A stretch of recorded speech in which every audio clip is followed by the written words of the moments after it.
So Peter, I've been playing video games for 25 years. It's quite a while. Yes, but the concept of Gears of War has eluded me in those 25 years. Can you please explain to me what this franchise is and what it could do for me as a person? I think you're okay having missed the first 15 years of your gaming. Okay. It's much more recent that Gears of War actually kind of stepped into the whole time frame, and it's been kind of a mainstay in the Xbox's life cycle as an exclusive for Microsoft. But basically, using the beefy character models of the Unreal Engine, Epic Games has made this third-person shooter that spans across this giant war of man versus these aliens called the Locusts.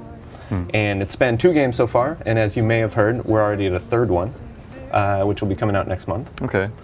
What is the appeal? Just as an outsider, I mean, I have nothing against Gears of War. I just have not touched it. Like, what is the appeal to just the average gamer? The first thing it really did, and when it made it famous, was its cover system. You're running around in third person. You're these giant guys with guns, and while your health regenerates, the main idea is to jump from kind of cover to cover.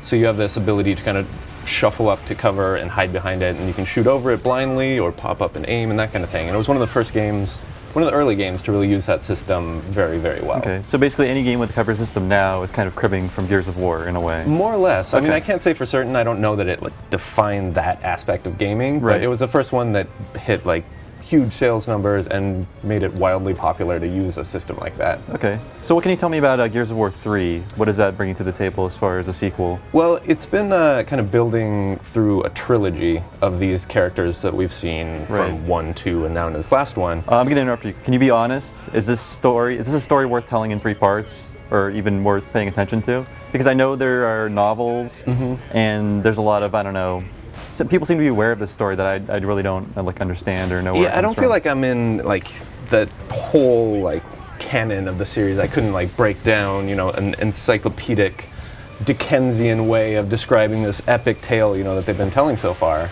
It's more like, oh, now I'm in a cool place shooting things. Now I'm in another cool place shooting things. I mean, the series has looked really good so far. Yeah. And the 3rd one is definitely doing that more. But what I've noticed from what I've played of the 3rd one so far is that it's definitely taken this idea of survival, these are the last humans left. It's not on Earth, it's on a different planet.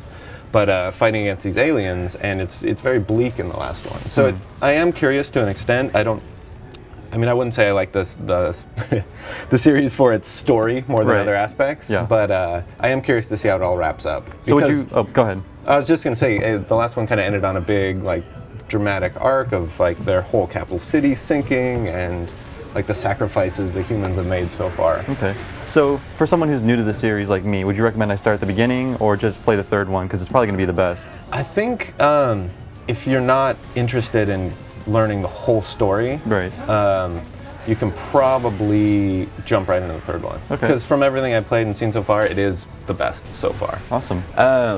But I know it also has, from the demo I played the other week, it has a summary. So you can literally click there and find out exactly what's happened so far. That's helpful. Well, you've got me interested, and I may try it.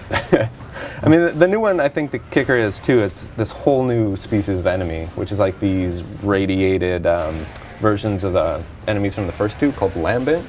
So they're these almost radioactive looking guys that just explode in these clouds of yellow, and they're much tougher than some of the things we've seen before. Which, I guess if you're not really following the story, doesn't matter, it's just something to shoot. Yeah. But graphically and character-wise, they're doing some really interesting things so far. Okay, well, I feel like a more informed person, and now I'm actually interested in the game, so thanks a lot, Peter. All right, take it easy. Good luck if you take it up. Yep.